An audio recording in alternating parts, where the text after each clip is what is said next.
Bonjour Mélissa. Bonjour. Alors bonjour à tous. Je vais donc faire le nourrissage des lémuriens qui se trouvent juste ici.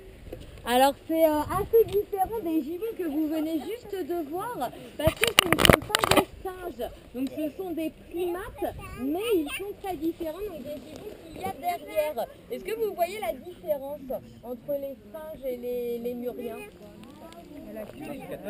Alors déjà la façon de se déplacer en effet au niveau de la longueur des pattes. Sinon qu'est-ce que vous remarquez? Le museau très allongé que les singes n'ont pas. Donc ils vont aussi avoir une truffe humide que n'ont pas les gibbons par exemple. Donc voilà, il y a plein de particularités comme ça. Aussi au niveau de la queue.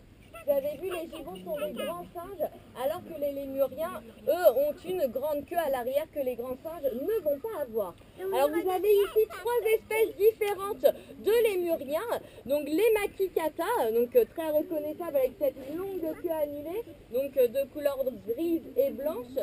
Et derrière là, les makivari. Alors là, il y a deux espèces différentes, ils se ressemblent énormément, mais ce ne sont pas les mêmes espèces, ils ne peuvent pas se reproduire ensemble.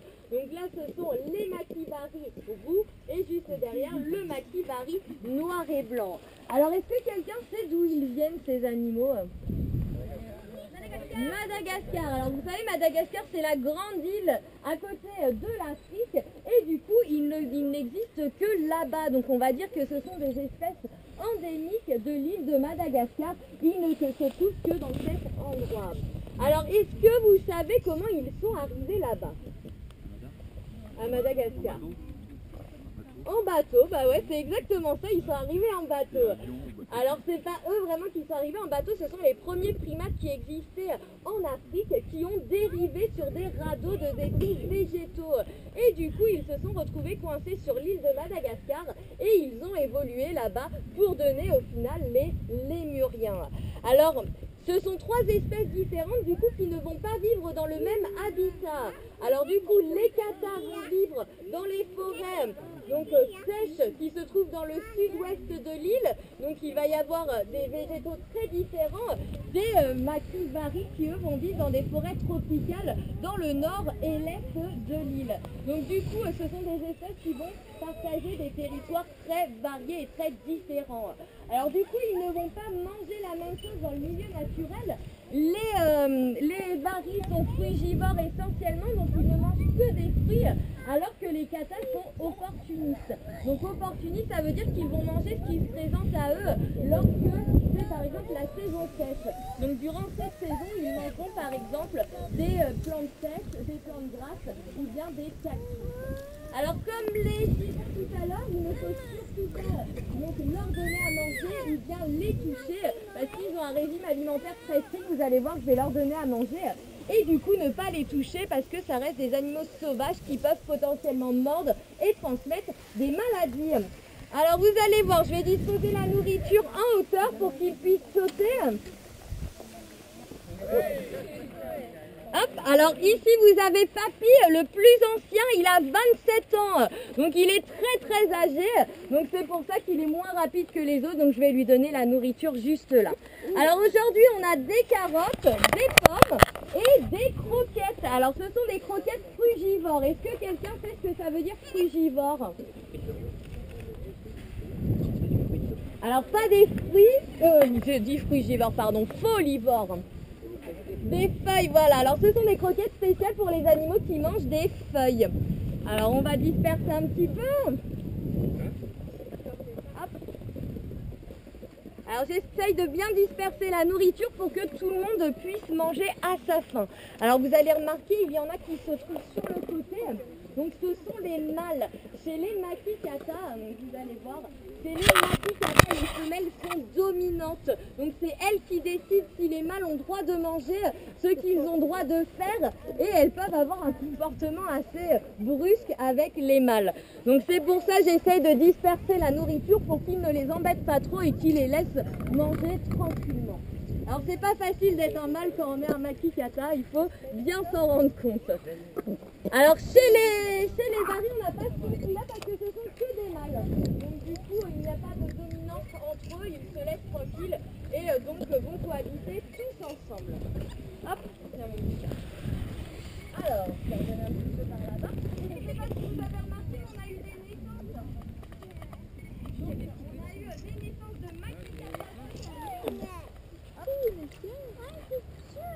Donc on a eu des jumeaux, donc des petits jumeaux qui sont nés, c'est assez rare parce que les petits s'accrochent sur le ventre de la maman puis ensuite sur le dos.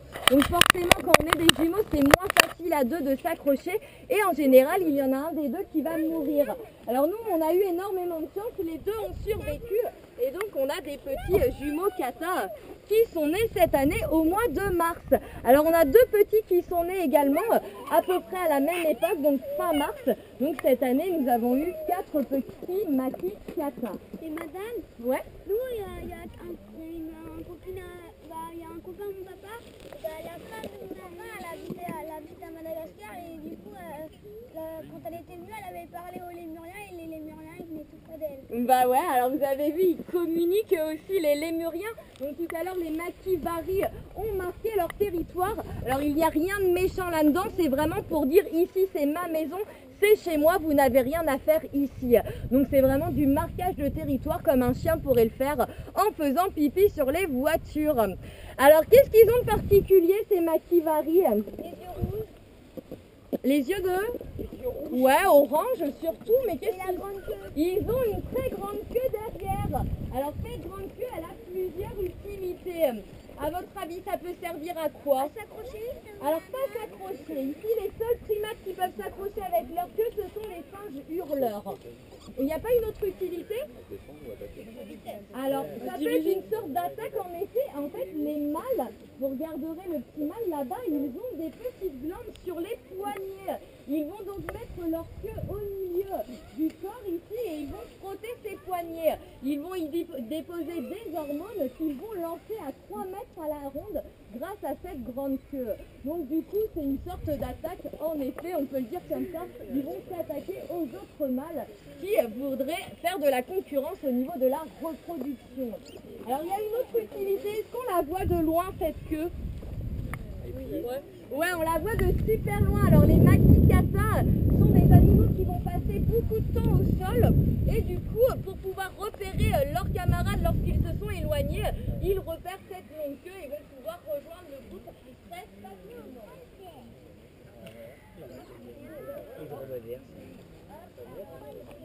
Et après, je balance tout le monde. Donc ça, c'est vraiment une aide. Alors tout à l'heure, vous me disiez pour s'accrocher dans les arbres. Alors ça va pas être pour s'accrocher, mais pour faire un système de balancier. Alors vous allez voir quand vous repartir, vous mettez sur la branche d'arbre et la queue va de droite à gauche, un petit peu comme nous lorsqu'on va sur un fil et qu'on reprend notre équilibre avec les bras. Donc eux, c'est vraiment ce qui leur permet de garder l'équilibre pour pouvoir sauter et se déplacer. Alors exceptionnellement aussi, si jamais ils ont froid, ils vont entourer cette queue autour de leur cou et ça va leur servir d'énorme. Donc ça c'est vraiment assez particulier et ça fait qu'on les connaît assez bien. C'est des animaux très populaires dans les parcs et du coup on les reconnaît très très facilement. Alors, si jamais la petite chose, si jamais les Makivari avaient eu des petits, eux ils peuvent en avoir 3 à 6 en une seule fois. Alors c'est simplement dû au fait qu'ils ont 3 paires de mamelons et du coup peuvent allaiter jusqu'à 6 petits en même temps, ce qui n'est pas le cas chez les Makikata. Alors, est-ce que vous savez ce que ça veut dire lémur en malgache? Si quelqu'un parle le malgache peut-être? Non, personne? Alors lémur en fait ça veut dire fantôme de la forêt. Alors lorsque les premiers malgaches sont arrivés sur l'île de Madagascar, ils ont entendu des cris terrifiants provenant de la forêt. Ils se sont approchés et ont vu des yeux donc orange comme tu disais tout à l'heure sortir de la forêt. Ils ont donc cru que c'était des fantômes et ils leur ont donné le nom de lémur. Alors d'où le nom de lémurien qui est resté donc à ces petits animaux qui ne sont pas du tout des fantômes mais en effet qui peuvent faire peur lorsqu'ils poussent leurs cris. Vous voyez, ils ne sont pas commodes, ils ont un sacré caractère, ce sont des femelles vraiment très dominantes. Alors juste pour la dernière petite chose, malheureusement ce sont des animaux qui sont extrêmement menacés, donc à cause de la destruction de leur habitat. Vous savez, ils n'habitent qu'à Madagascar, donc forcément ils ont peu d'endroits où se réfugier si jamais on détruit leur milieu. Alors il va y avoir énormément de destruction à cause de l'agriculture, du bois de chauffe, du bois d'exportation par exemple, et tout ça fait qu'ils vont disparaître petit à petit du milieu naturel, donc de Madagascar. Heureusement aujourd'hui il y a des réserves naturelles qui sont créées en collaboration avec les populations locales pour que tout le monde puisse cohabiter ensemble, donc les animaux et les hommes se trouvant sur ce territoire. Donc c'est pas encore gagné, mais on espère que ça ira de mieux en mieux. Alors est-ce que quelqu'un aurait une question sur ces animaux? Ouais. Comment différencie les mâles des femelles? Alors on les voit assez bien quand ils se tournent, quand on voit les testicules qui sont juste derrière, donc par exemple celui-ci, et surtout en fait ils ont les grosses glandes sur les poignets, donc du coup ça fait des grosses taches noires. C'est ça qui protège la fille tout à l'heure. Voilà, donc après il marque son territoire, il lance les odeurs, il lance les hormones au loin. Alors les femelles ont aussi une petite tache, mais c'est beaucoup moins développé que les mâles, donc c'est comme ça qu'on peut, voilà, là il nous en fait la démonstration parfaite, on a les deux marques du mâle qui sont juste là. Ouais. Ah bah oui, on voit les sages aussi. Comment? Ce sont les premiers primates qui étaient en Afrique. Donc c'était des sages, un mélange entre des lémuriens. Donc c'était plus souvent des pelvis avec des grands museaux comme ça, des très longues queues. Et du coup ça ressemblait un petit peu à eux, mais en plus grand certainement. Mais c'était des primates aussi. Non. C'est donc ils gardent le même nombre d'anneaux, il y en a 14 toute la vie. Donc les petits, on peut compter aussi, les petits en ont 14 également. Donc ils naissent avec 14 anneaux directement. Et ils restent en famille tous ensemble. Ouais, alors les makivari vivent en famille, donc en groupe familiaux, donc vraiment le père, la mère, les petits. Ici ils vont vivre en groupe, donc ils sont vraiment grégaires, donc ça veut dire qu'ils peuvent vivre avec d'autres femelles, donc d'autres tantes.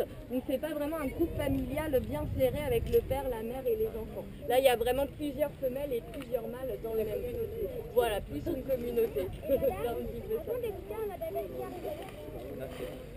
Alors ils habitaient en Afrique et donc ils ont pris une sorte de bateau. Ils sont montés sur des branches et du coup ils ont dérivé jusqu'à l'île de Madagascar. Donc avant ils étaient en Afrique, mais pas sous cette forme-là, ils n'étaient pas encore évolués comme ça. Ah oui, certainement. Bonjour, c'est Nico. Alors sur le parc de Pont-Ferré, je suis avec Mélissa. Mélissa, bonjour. Bonjour. Mélissa, j'ai plein de petites questions à te poser. Le parcours que tu as établi ici au sein de l'école Nicolas Hulot, est-ce que ça te convient? Est-ce que c'est un milieu où tu as des animaux et tu as l'éducation? Qu'est-ce qui te conviendrait le mieux? De l'éducation avec les animaux? Ouais, c'est pouvoir partager les deux du coup, donc pouvoir allier l'éducation environnementale en expliquant les menaces et en ayant comme outil les animaux qui se trouvent sur le parc. Donc du coup on peut présenter les animaux en les nourrissant et expliquer aux gens la façon dont ils vivent, comment ils se reproduisent, ce qu'ils mangent et en même temps expliquer les menaces qu'il y a dans leur milieu naturel. Merci Mélissa, à très bientôt. Merci. Au revoir.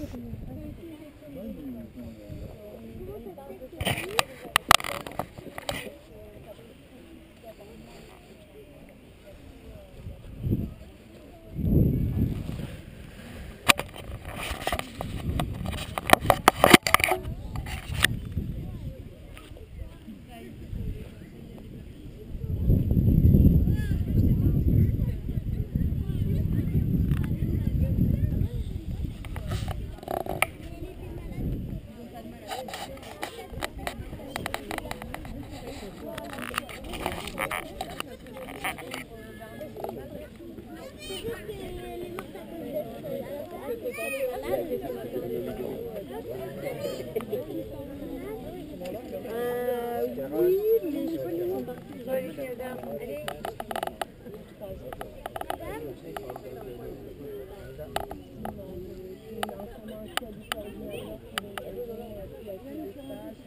Ou après, des fois, c'est d'autres parties du monde.